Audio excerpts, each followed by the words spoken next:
बिनसणाऱ्या गोष्टी बिनसतानाच चिमटीत पकडता येऊ लागल्या की जगणं जमतंय म्हणायला हरकत नसते.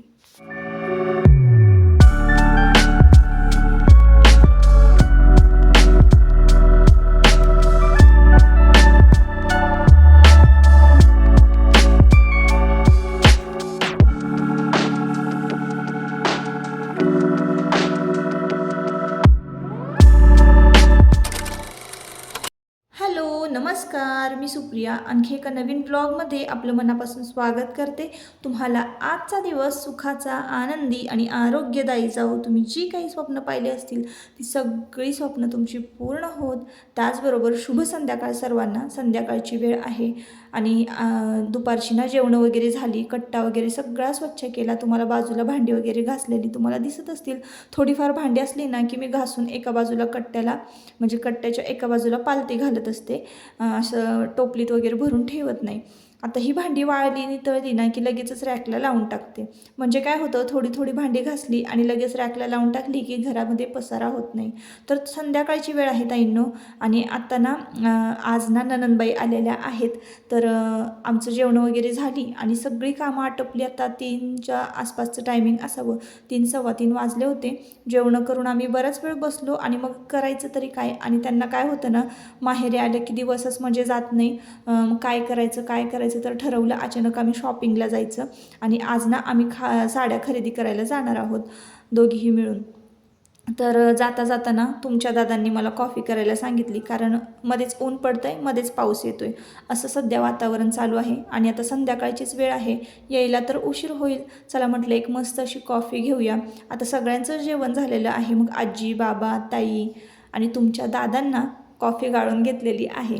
तर ताईंनो, बरेच दिवस बघा काय होतं ना, एडिटिंग करण्याचा मी प्रयत्न करते, पण काय होतं, 1 दिवसाचा गॅप ठेवून 2 दिवसाचा गॅप ठेवून व्हिडिओ जे आहेत आपले ते आता सध्या येत आहेत. रेग्युलर असे व्हिडिओ येत नाहीत. खूप मी आता प्रयत्न करणार आहे शेड्यूल माझं व्यवस्थित बसवण्याचा. मुलांचे डबे, इतर सगळी कामं, आणि तुम्हाला तर माहिती आहे साड्यांना पिको फॉल मी करते, त्यामुळं ना कस्टमर पण असतं. आणि मग कस्टमर काय करतं, ज्या वेळेला सांगेल त्यावेळेलाच त्या साड्या ज्या आहेत त्यांना पिको फॉल करून द्यावं लागतं. मग तिकडं पण माझा बराचसा वेळ जातो ना, दिवसभर मी बिझीच असते. तर आता कॉफी वगैरे घेणार आणि लगेचच मग आम्ही साड्या खरेदी करायला जाणार आहोत. ब्लॉग कंटिन्यू करा. कशी झाली? कडक कडक. इकडं बघा. तुम्ही हाच द्यायची नाही, नको म्हणलेले त्यांना, मला आम्हाला पुरली नाही. अर्धा कप मिळाला. हाच का शर्ट घालता तुम्ही? एवढा शर्ट आहे आम्हाला, काय करायचं. एकच शर्ट आहे, है का? येत पण नाही शर्ट. हा, आणि माझ्याकडेच लई साड्या आहेत फक्त.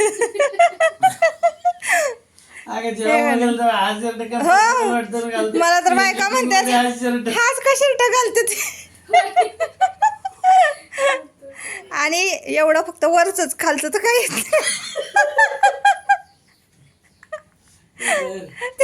पप्पा असते.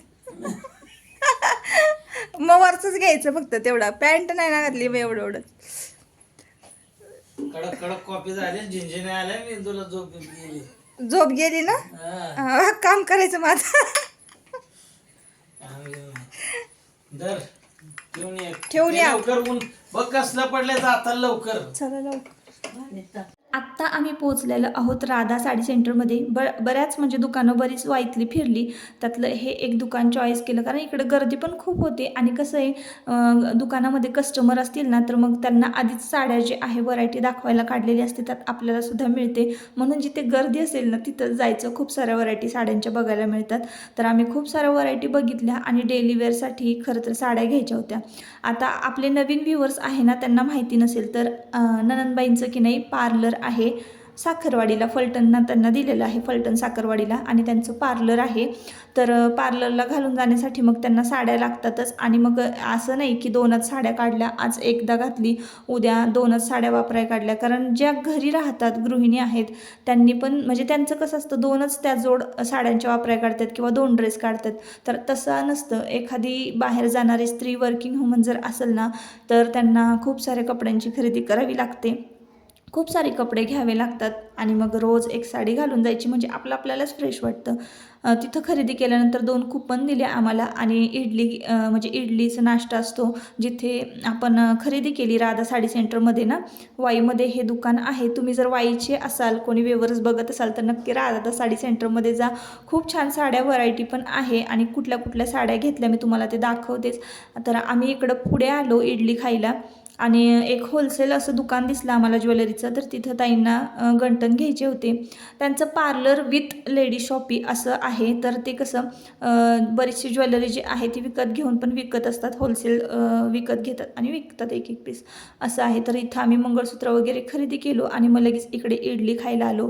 मस्तपैकी दोघींनी इडली एन्जॉय केली. खरं तर इडली एकच मिळाली पण इतकी भारी आणि टेस्टी होती ना, म्हणजे क्वांटिटी कमी पण क्वालिटी एक नंबर होती हां. आणि सांबार पण खूप छान लागत होता, चटणी वगैरे. मी अशी इडली ना खरंच कधीच कुठे खाल्ली पण नाही आणि खूपच मस्त अशी चव रेंगाळत होती जिभेवर. म्हटलं चला मस्त आजचा दिवस जो आहे तो एन्जॉय झालेला आहे. नणंदबाईंबरोबर साड्यांची खरेदी पण झाली आणि मस्तपैकी नाश्ता पण केला आणि दोघी पण इतकं फिरलो ना मार्केटमध्ये, खूप फिरलो. तसा माझा चालायचा स्टॅमिना भरपूर आहे, ताईंना चालवत नाही आमच्या.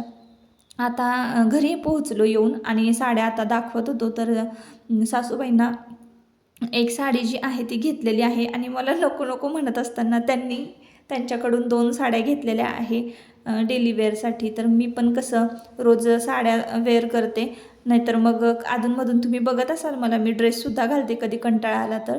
तर त्यांनी त्यांच्यासाठी ना 2-3 साड्या घेतलेल्या आहेत.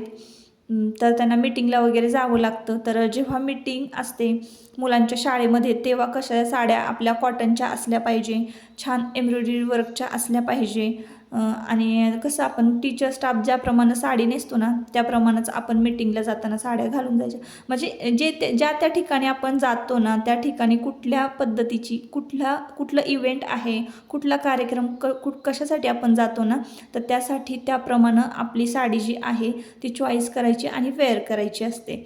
तर ही एक कॉटनची साडी आहे ना, मुलांच्या मीटिंगला वगैरे त्यांना जावं लागतं पुण्याला, दोन्हीही मुलं त्यांची शिकायला आहेत ना, तर त्यामुळं मग त्यांनी ही साडी एक घेतलेली आहे कॉटनची. इतकी छान दिसते ना आणि मुळात त्यांचा रंग गोरा आहे ना, तर त्यांना कुठलीही साडी छान दिसते. तर सॉफ्ट कॉटनची एम्ब्रॉयडरी वर्कची जी ही साडी आहे तर त्यांना ती साडी मला वाटतं 500च्या आसपासच मिळाली असावी.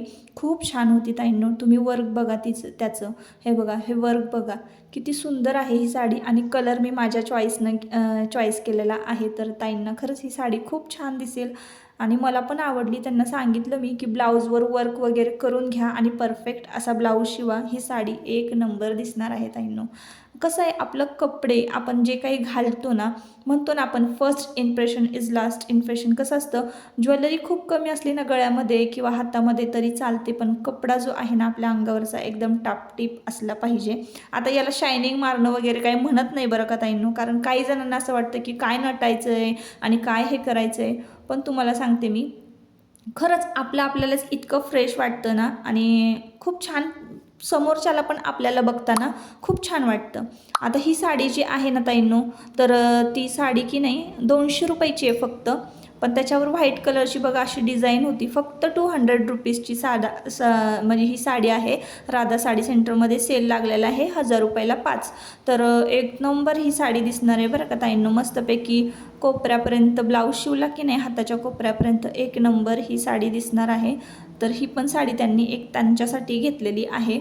आणि त्यानंतर ही एक साडी जी आहे ना तर ती सासूबाईंसाठी घेतलेली आहे.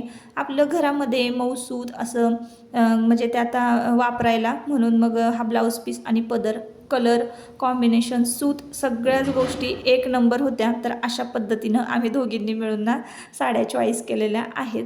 तर खूप छान बघा, सूत एकदम असं हातात बघा बाबा घेत आहेत ना, एकदम असं एक गोळा होतं आहे, एका मुठीत बसेल इतकं मऊसूत असं ह्या साडीचं सूत आहे. ह्या साडीची किंमत आहे 270 रुपये. तर 270 रुपयाला ही साडी घेतलेली आहे. सेल लागलेला आहे तिथे आणि पदर पण बघा खूप मस्त आहे. असं नाही की एकसारखं रनिंगमध्ये कापड आहे, ब्लाऊज पीस पण तोच आणि पदर पण तोच, असं नाही. साडीला छान वेगळा असा एक लुक आहे. त्यानंतर बघा ही तुम्हाला मी दाखवते माझ्या हातातली, तर येलो कलरची साडी, हा पुढचा पदर आहे आणि टिपके टिपके येलो कलरचे. तर मला ना आता श्रावण चालू होणार आहे आषाढ संपल्यानंतर, तर मी पारायण वगैरे करते शिवलीला अमृत, तर ती ही एक साडी बघा त्यासाठी मी घेतलेली आहे नेसायला. त्याला पण ब्लाऊज पीस खूप छान, पदर छान होता, टिपके टिपके जरा जुन्या डिझाईनमध्ये होती. आणि त्यांच्या हातातली जी एक आहे ग्रे कलरची ती त्यांनी त्यांच्यासाठी घेतलेली आहे. तर अशा पद्धतीनं आम्ही खूप साऱ्या साड्यांचं ना हे केलं, शॉपिंग केलं. आणि मग आता बस सगळ्यांना शॉपिंग दाखवून झालं आणि म्हटलं चला आता चहा पाण्याचं बघूया, चहा वगैरे ठेवूया, कारण आता वाजले होते संध्याकाळचे 6 वाजले होते, 6:30-6. आणि हो, सुरुवातीला मी तुम्हाला सांगायचं विसरलेच की आज ना आयुषचा बड्डे आहे, आयुष दादाचा. तर आज बड्डे सेलिब्रेशनसुद्धा करायचं आहे. तर हे कॉट सेट बघा मी साहिलीसाठी मागवला होता, माझी ताईंची मुलगी, ननंदबाईंची मुलगी पुण्याला असते ना, तर त्यामुळं म्हटलं कॉटनचं कॉट सेट मिशोवरून मी मागवलेला आहे. आणि म्हटलं चला तिला बसेल व्यवस्थित, छान मऊसूत आहे, कॉटनचा आहे, घातल्यानंतर खरंच खूप छान वाटतो. कॉलेजच्या मुलींना ना असं एकाच तागातला शिवलेलं कॉट सेट वगैरे जे आहेत ना फॅन्सी, असं कॉटनची लेस होती गळ्याला, मी मिशोवरनं मागवलेला आहे. जर तुम्हाला मागवायचा असेल तर तुम्ही नक्की मागवा. हा पण काय 270 का असं 300च्या आतलाच हा कॉट सेट आहे. कॉटनचं कापड, फॅब्रिक खूप जास्त मस्त आहे. तर तुम्हाला जर मागवायचं असेल लिंक वगैरे मला खाली कमेंटमध्ये विचारा, मी तुम्हाला देईन ज्यांना कोणाला मागवायचं असेल त्यांना. तर असं ताईंनो, आता भरपूर शॉपिंग झाली, सगळं काही दाखवून झालेलं आहे. तर तुम्हाला मी एका व्हिडिओबद्दल सांगते. तर मागचा एक व्हिडिओ जो आहे माझं फर्स्ट यूट्यूबचं पेमेंट, तर त्याचा व्हिडिओ जो आहे ना तो 10,000 व्ह्यूज क्रॉस झालेलं आहे. पण म्हणजे बऱ्याच जणांना ना खूप सारे प्रश्न पडलेले आहेत, ताई तुम्ही व्हिडिओ कसा अपलोड करता, एडिट कसं करता, हॅशटॅग, थंबनेल वगैरे हे सगळं कसं लावता, ह्याचे बरेच साऱ्या कमेंट आलेल्या आहेत. त्यावर मी एक सेपरेट व्हिडिओ बनवणार आहे. फक्त थोडा वेळ लागेल ताईंनो म्हणून, पण सगळ्यांच्या प्रश्नांची उत्तरं मी अगदी प्रामाणिकपणे, मला जे काही माहिती आहे, मी जे काही शिकले आहे, तर त्यामधून मी तुमच्यापर्यंत तो व्हिडिओ तयार करून अपलोड करणार आहे. तर थोडा वेळ लागेल. तर आता बघा आजचं प्लॅनिंग होतं पावभाजीचं, सकाळी तयार करून मुलांना पाठवलं. सकाळी ना मस्तपैकी कोबीची भाजी, चपाती, वरण, भात, पापड, लोणचं अशी दुपारची थाळी होती. जेव्हा मी मार्केटमध्ये निघाले ना तर सकाळी सकाळी मस्तपैकी छान जेवण केलं होतं, साधी आपली थाळी. आणि मग त्यानंतर ना संध्याकाळचा बेत पावभाजीचा होता. आता ह्यांनी म्हणजे आयुषनं ना 2च मित्रांना खरं तर बोलवलं होतं, पण मग 2चे 3 कधी झाले. आणि मग काय होतं ना, क्वांटिटी वाढत गेली ना की मग आपल्याला काही कळत नाही. एक तर करणारी म्हणजे मी एकटीच होते, त्याच्यामुळं काही फोडणीला वगैरे घालायचं असेल किंवा काही स्वयंपाक करायचा असेल ना तर हे काम माझ्याकडेच असतं, कारण मला अंदाज आहे ना बरोबर येतो किती माणसांचं किती कसं काय करायचं आहे. त्यामुळं तर भाज्या वगैरे पटपट निवडून घेतल्या, कुकरला शिजवल्या आणि मग मस्तपैकी पावभाजी जी आहे ती फोडणीला घातली आहे. आता ही पावभाजी बघा 10 ते 12 जणांना आरामात पुरणार आहे, कारण त्याचे 4 मित्र येणार आहे, 3-4 मित्र येणार आहेत आणि घरातली 5 ते 6 माणसं आहेत, अशी 10-12 माणसं आहेत. तर 10-12 माणसांना ही पावभाजी जी आहे ती अगदी आरामात पुरणार आहे. एखाद दुसरा माणूस वाढला तरीही काही हरकत नाही. तर ह्याची रेसिपी मी तुमच्याबरोबर एखाद्या व्हिडिओमध्ये नक्की शेअर करेन. 10-12 माणसांसाठी पावभाजीचं प्रमाण किती असावं, कशी केली, हे सगळ्या गोष्टी कधीतरी निवांत अशा शेअर करेन. तर मित्र आता त्याची यायला लागली होती आणि ताई वगैरे आयुषचा फोटो काढत होती त्याच्याबरोबर. तर आम्ही जेव्हा शॉपिंग केलं ना तेव्हा त्यानं जे शर्ट घातलेलं आहे ना व्हाईट कलरचं, तर ते आम्ही विकत घेतलं. म्हणजे बघा 500च्या आसपासचं ते शर्ट असावं, कॉटनचं, म्हणजे मऊसूत असं फॅब्रिक आहे, कॉटन नाही आहे, वेगळंच फॅब्रिक आहे, असं जॉर्जेट म्हणू शकतो आपण. तर असो, आता टोपी वगैरे घातली त्याला आणि औक्षण करायला घेतलेलं आहे. मित्रमंडळी जमा झालेले आहेत. थोडक्यातच वाढदिवस जो आहे तो साजरी करायचा ठरवलेलं आहे. आजच्या दिवशी त्याला 13 वर्ष पूर्ण झालेली आहेत आणि त्याचं छान औक्षण केलं. त्यानंतर आजींनी औक्षण केलं. तर कसं होतं ना, मुलं कितीही मोठी झालीत ना तरी असं वाटतं की त्यांची हौसमौस पूर्ण व्हावी, त्यांना काय पाहिजे ते द्यावं. खरं तर आयुष जन्मापासूनच इतका गुणी आहे ना की त्याने कधीच कुठल्या गोष्टीसाठी हट्ट नाही केला किंवा कुठल्या गोष्टी म्हणजे अशी मागितलीच नाही की मला ही पाहिजे आहे. कपडेसुद्धा त्याला कपड्यांचा जास्त शौक नाही. कधीच म्हणत नाही की मला कपडे घे किंवा मला हे कर ते कर, कधीच अशा कुठल्याच गोष्टी मागत नाही. त्याच्यामुळं आज त्याला काहीतरी घ्यायचं ठरवलं होतं. तर त्याला क्रिकेट किट पाहिजे होतं. ते तर आता काही मिळणार नाही आहे, कारण आता शाळा चालू झालेल्या आहेत आणि मुलांना ना सुट्ट्यांमध्येच आता क्रिकेट किट घ्यावं असं मी ठरवलेलं होतं.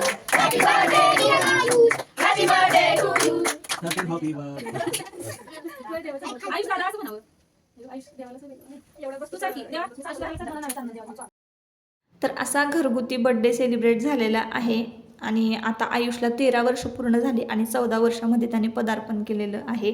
तर आत्ता मुलांना काय होतं ना, आज दिवसभर शाळा होती. शाळेतून मग पुन्हा ती क्लासला गेली होती आणि क्लासमधून पुन्हा 8 वाजता आत्ता घरी आली होती. तर काय होतं ना, त्याच्याबरोबरची जी मित्र आहेत ना, ती त्याच्याच क्लासमध्ये आहेत आणि त्याचंच ट्युशनमध्ये आहेत. तर वेळ त्यांची एकच आहे. 8 वाजता ती घरी आली आणि त्यांना इतकी भूक लागली होती ना, तर म्हटलं चला सगळ्यांना आहे ना पावभाजी पटपट खायला देऊया. ताईंनी मला वाढायला मदत केली. तर आजची थाळीसुद्धा मी तुमच्याबरोबर शेअर करते. थाळी बघूनच मला पण खूप जास्त भूक लागली होती आणि पावभाजीसुद्धा खूप जास्त टेस्टी झाली होती ताईंनो. खरंच खूप मस्त पावभाजी झाली होती. तर वेफर्स, चॉकलेट, केक आणि पावभाजी अशी आजची थाळी होती. पटपट सगळ्यांना जेवायला वाढलं आणि मग घरातल्या मंडळी म्हटलं चला आपण नंतर बसूया. तुमच्या दादांना पण कामासाठी बाहेर जायचं होतं, त्यामुळे दादासुद्धा तुमची पंक्तीला बसलेले आहेत आणि मुलंसुद्धा पंक्तीला बसलेली आहेत. इतकं भारी असं मस्त जेवण झालं ना आणि हे सेलिब्रेशन पण इतकं खरंच खूप छान झालं आणि काहीच प्लॅनिंग नव्हतं की असं करायचं किंवा तसं करायचं किंवा ही मुलं पण बड्डेला येतील. हे सगळं अचानक ठरलेलं आहे, कारण तुम्ही व्हिडिओमध्ये पाहिलं असाल तर 6-6:30 वाजेपर्यंत तर आम्ही चहाच पीत बसलो होतो. शॉपिंग वगैरे सगळ्यांना दाखवली आणि चहा पीत बसलो. त्यानंतर हे सगळं प्लॅनिंग झालं.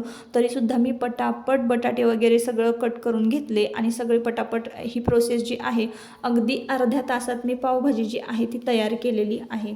तर असो ताईंनो, आता असा होता आजचा दिवस, असा होता आजचं बड्डे सेलिब्रेशन, आजचं शॉपिंग. तर हा व्हिडिओ जर तुम्हाला आवडला असेल ना, नक्की आपल्या चॅनलला सबस्क्राईब करा आणि व्हिडिओला एक लाईक करा. परत आपण पुन्हा भेटूया नवीन एका ब्लॉगमध्ये. तोपर्यंत स्वतःची काळजी घ्या आणि मजेत राहा. Bye bye.